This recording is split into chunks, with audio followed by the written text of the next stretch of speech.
விஜய் சிஎம்மாக இருக்கக்கூடாது, அதுக்காக தமிழ்நாட்டில் ஆளுநர் ஆட்சியே வந்தாலும் பரவாயில்லைன்னு திமுக நினைக்குதா? திமுகவின் வாழ்நாள் கொள்கையான விஜய் சிஎம்மாக இருக்கக்கூடாது, அதுக்காக தமிழ்நாட்டில் ஆளுநர் ஆட்சியே வந்தாலும் பரவாயில்லைன்னு திமுக நினைக்குதா? திமுகவின் வாழ்நாள் கொள்கையான பாஜக எதிர்ப்புங்கிறத கூட மறந்துட்டு ஒரு தனி மனிதனோட வளர்ச்சியை தடுக்க இந்த அளவுக்கு இறங்கிட்டீங்களா? உங்களை சுற்றி இருக்கிற ஸ்பின் டாக்டர்ஸும் வாடகை வாய்களும் கொடுக்குற பில்டப்பில் இன்னும் நீங்கள் யதார்த்தத்தை புரிஞ்சுக்காமல் இருக்கீங்க. தாவேக்கா அரசை அளிக்க நீங்கள் போடுற ஒவ்வொரு ஸ்கெட்சும் கடைசியில் உங்களுக்கே மரண ஆப்ப முடியும். ஜாக்கிரதை.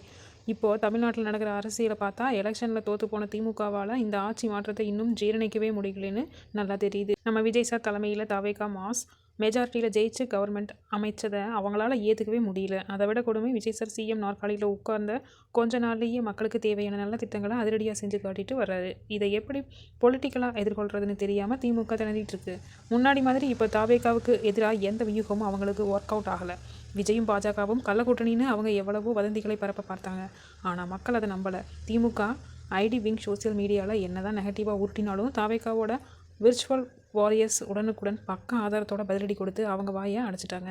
சரி, கோர்ட்டுக்கு போய் சட்டப்படி ஏதாவது பண்ணலாம்னு பார்த்தா அங்கேயும் சுப்ரீம் கோர்ட் வரைக்கும் திமுகவுக்கு கொட்டு விழுந்து அசிங்கப்பட வேண்டியதாக இருக்குது. பொதுவாக எலெக்ஷனில் தோத்துட்டா கொஞ்ச நாள் கம்முன்னு இருந்து ஏன் தோத்தோம்னு யோசிச்சு தப்பை சரி பண்ணிக்கிறது தான் ஒரு கட்சிக்கு அழகு. ஆனால் திமுக என்னடானா குறுக்கு வழியில் ஆட்சியை பிடிக்க பார்க்குது. மக்களால் தேர்ந்தெடுக்கப்பட்ட தாவேகா அரசை எப்படியாவது கவிழ்க்கணும்னு வெறியோடு அலைகிறாங்க. இதோட உச்சக்கட்டமாக தமிழ்நாட்டில் விஜய் சார் ஆட்சி செய்யக்கூடாது, அதுக்கு பதிலாக இங்கே ஆளுநர் ஆட்சியை வந்தாலும் பரவாயில்லைன்னு திமுக பேச ஆரம்பிச்சிருக்காங்க.